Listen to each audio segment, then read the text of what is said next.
workshop is about it's I would say it's mostly rootsly based in relief printmaking and really expanding on some of the traditional techniques and more contemporary contemporary ways.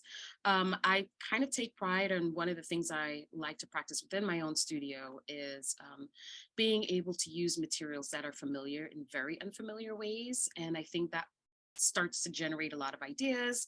And with that said, I apply that to the traditional technique of relief printing. So when we talk about relief printmaking, we think about woodcuts, linoleum blocks, and so forth. But in this workshop, we're really going to heavily focus on more of the collaged end of relief printmaking, and not just collage, putting things or throwing things together, but how do you use the relief method as both relief, where you're getting the image from the surface of the block or the surface of the collage surface, patterns, textures, all of that stuff comes into play, and also getting the image from below the surface. So we'll be able to print them both as relief and intaglio.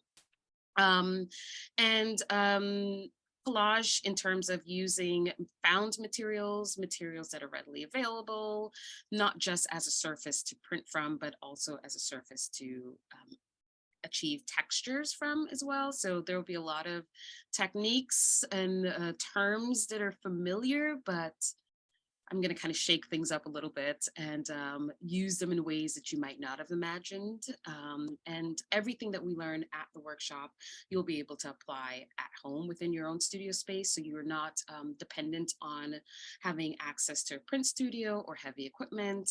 So everything that we learn, you should be able to work at home. You'll learn how to use the printing press and also use your own hand printing techniques at home, which is, I think, as an artist, sometimes, you're busy, life gets in the, catches up with you and you don't have the time to travel or get to the studio. You can still make and work from home with the things that you already have and not have to rely on running to the art store and purchase things as well. So that's some of the things we'll focus on.